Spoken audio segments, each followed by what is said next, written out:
శ్రోతలందరికీ నమస్కారం. నేను మీ మోహన్ స్వామి పేరూరు. ప్రియ మిత్రులారా, ఒక వస్తువు ఏ విధంగా ఉంటే అదే విధంగా చూడడాన్ని యథార్థమైన జ్ఞానం అని అంటారు.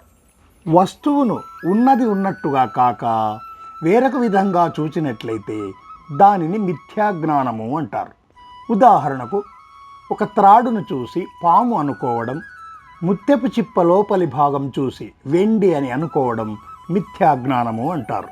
ప్రపంచంలో ఎక్కడా బంగారు జింక ఉండదు. అయితే సీత మాత్రము సామాన్య జింకను చూసి బంగారు జింక అని భ్రమించింది. ఆ బంగారు జింక తేవాలని పట్టుబట్టింది. అయితే వద్దు వద్దు అని ఎంత చెప్పినను వినలేదు. తప్పనిసరి అయి శ్రీరాముడు వెళ్ళవలసి వచ్చింది. అప్పుడే రామాయణం మొదలైంది. అదే జింకలో రాక్షసుడు దాగి ఉండెను, లంకాదహనం ఉండెను, రావణ సంహారము ఉండెను, శ్రీరాముడు మరియు సీతాదేవి కన్నీళ్లు దాగి ఉండెను, ఇంకా ఏమేమో ఉండెను. అంతయేల సంపూర్ణ రామాయణమే దానిలో ఉండెను. అవేవియూ సీతకు కనిపించలేదు. కేవలము బంగారు జింక మాత్రము కనబడెను. దీనినే మిథ్యాజ్ఞానము అంటారు. పొగాకు వాడటం ఆరోగ్యానికి హానికరమని అందరికీ తెలుసు. అయితే పొగాకు సేవించడం వల్ల ఎంతో ఉల్లాసం, సంతోషం అని స్నేహితులు చెప్పడం వల్ల దానిని నమ్మి పొగాకు వాడుతున్నారు. దీనినే అజ్ఞానము అంటారు. పొగాకు సేవించడం వల్ల కాక పాలు, పండ్లు సేవించడం వలన ముఖము ఎంతో అందంగా ఉంటుంది అనడం నిజమైన జ్ఞానము. ఏదో ఒక కంపెనీ మా గుడ్డలు ధరిస్తే మహారాజులా కనబడతాడు అని ప్రచారం చేస్తారు. ఈ మాట సత్యమైతే అందరూ మహారాజులు అవుచుండ్రి. కావున మనము దేనినైనను చూసిన విన్న వెంటనే దానిని సత్యం అని అనుకోరాదు. దానిని బాగా వివరించి చూడాలి అని అర్థం. నాటకములో నటుడు ఒకసారి రాజు పాత్ర వేస్తాడు, ఒకసారి బిక్షుగాని పాత్ర వేస్తాడు. అయితే అతడు రాజు కాదు, బిచ్చగాడు కాదు, కేవలం నటుడు మాత్రమే. ఎంతోమంది ప్రాణాలు పోయినట్లు నటిస్తారు. అయితే ఎవ్వరూ చావరు. అందరూ పాత్రలు అయిన తర్వాత సంతోషంగా ఉంటారు. అదే ప్రకారముగా మన జీవితంలో మనము భర్తగా, భార్యగా, కొడుకుగా, కూతురుగా, మనుమడు, మనుమరాలు ఏ పాత్ర ధరించినా అవి అన్నీ మనము ధరించిన పాత్రలే గాని మనము కాదు. ఒక ప్రసిద్ధ నటుడు చెప్పినట్లు మన జీవితమే 7 రంగాలుగా ఉండే నాటకం. వరుసగా పుట్టుక, బాల్యము, విద్యాభ్యాసము, ఉద్యోగము, పెళ్ళి, సంతానము, శ్మశానము అను 7 రంగులుగా ఉంటుంది. 7 రంగాలలో ఏ పాత్ర ధరించినను అది పాత్ర మాత్రమే, మనము కాదు. మనము ఆత్మస్వరూపమని గ్రహించుకోవాలి. ఒక గంపలో వేరువేరు పండ్లను ఉంచినప్పుడు ఆ గంపకు ఆ పండ్ల బుట్టగా పేరుతో పిలుస్తారు. అయితే ఆ పండ్లను అన్నింటినీ తీసినప్పుడు అది ఖాళీగా ఉంటుంది. దానికి ఏ పేరు ఉండదు, కేవలము గంపగా ఉంటుంది. అదే ప్రకారముగా మన దేహము, మనస్సు, బుద్ధి, మన అంతరంగ భావనలు అన్నింటినీ తీసివేస్తే ఏమి మిగులుతుందో అదే ఆత్మ. అది పురుషుడు కాదు, స్త్రీను కాదు, ఏదీ కాదు. ఇండ్లు, మఠములు ఉన్నప్పుడు ఇది మా ఇల్లు, ఇది మా మఠము అను భేదభావం ఉంటుంది. అయితే అవి శిథిలమై పడిపోయినప్పుడు అక్కడ కేవలము బయలు ప్రదేశం మాత్రం ఉంటుంది. అదే ప్రకారముగా దేహము, బుద్ధి, భావాలు నశించినప్పుడు మిగిలి ఉన్నదే ఆత్మ. ఈ ఆత్మ సర్వవ్యాప్తిగా ఉంటుంది. సర్వశక్తిగా, అన్నీ ఎరిగినదిగా, అద్వితీయంగా, నాశనము కానదిగా మిగిలి ఉంటుంది.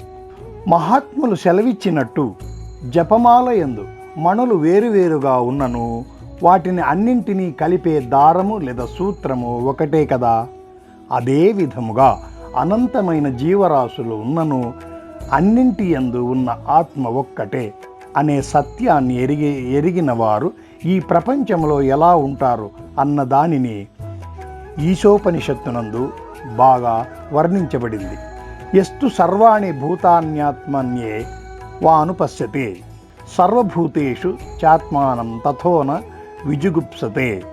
ఎవరు సర్వజీవరాశులయందు తనను మరియు అన్ని జీవరాశుల యందు తన యందు చూచుచుండునో అతడు ఎవరికి చెడ్డవాడుగా అగుపించడు. అతనిని ఎవరు ద్వేషించరు, అతనిని సమదర్శి అని అంటారు. ఇతడు ఎవరిని ద్వేషించడు, భేదములు చూపడు. ఒక మహారాజుండెను. అతను గొప్ప ఆధ్యాత్మిక చింతన కలిగినవాడు. అతను సమదర్శి, శాంతప్రియుడు. ఆ రోజు అతని తల్లి యొక్క శ్రాద్ధ కర్మను నిర్వహించుచుండిరి. అనంతరము గ్రామంలోని పెద్దలను అందరినీ భోజనమునకు ఆహ్వానించుట ఆనవాయితీ.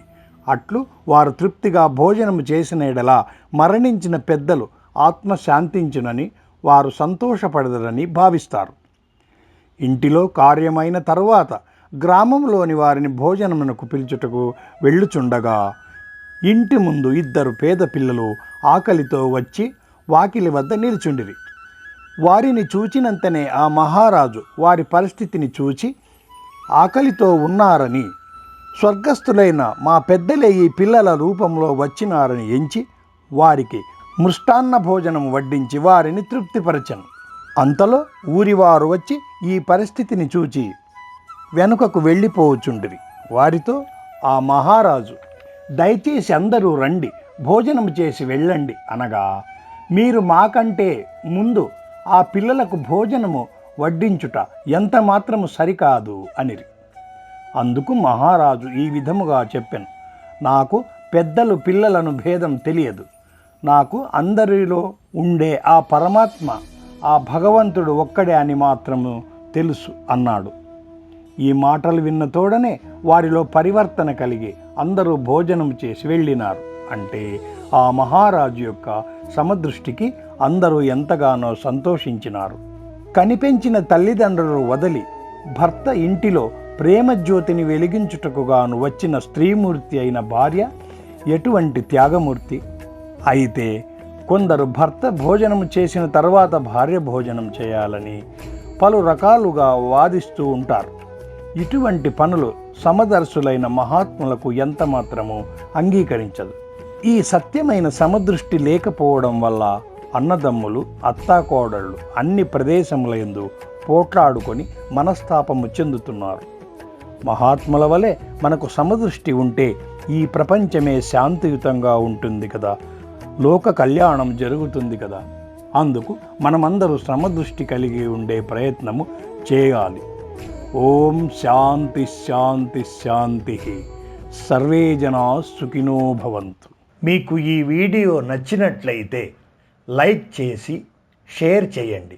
సబ్స్క్రైబ్ చేయడం మరవకండి. మన హిందుత్వ ఔన్నత్యాన్ని చాటే ఈ శుభకార్యానికి మీ మద్దతు ఇవ్వండి. శుభమస్తు.